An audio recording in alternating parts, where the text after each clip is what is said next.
আমাদের দিনাজপুর খামপুরহাটে লাগছে, সবাই গরু নিতে আসেন। ভালো করে উঠছে দিনাজপুর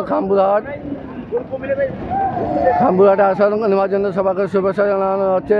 ঈদ উপলক্ষে কুরবানি হাট লাগছে আমাদের খামপুরহাট, দিনাজপুর খামপুরহাট সদরে 13 থানার লোক আসে এখান থেকে গরু নিতে।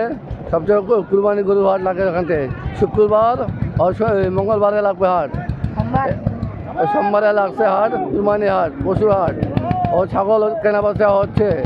আপনারা আসার জন্য শুভেচ্ছা জানাচ্ছি। কুরবানি উপলক্ষে সবাই গরু কেনা বেচার জন্য আসুন, গরু কেনা বেচার জন্য আসবেন দিনাজপুর খামপুরহাট। আমি বাদামের ব্যবসা করি, সবাইকে বাদামের উপলক্ষে ঈদ উপলক্ষে শুভেচ্ছা জানাচ্ছি। যারা গরু কেনা বেচা করবেন কুরবানি হাটে ঈদ উপলক্ষে আমি বাদাম ফ্রি খিলাবো সবাইকে। ঈদ উপলক্ষে বড় মাঠে, শহীদ মিনার বড় মাঠে ঈদ উপলক্ষে কুরবানি হাটের উপলক্ষে আমি সবাইকে বাদাম ফ্রি খিলানো হবে। এই ভিডিও দেখে কুরবানি হাটে গরু নিতে আসেন, আমি বাদাম ফ্রি খিলাবো সবাইকে। আসসালামু আলাইকুম।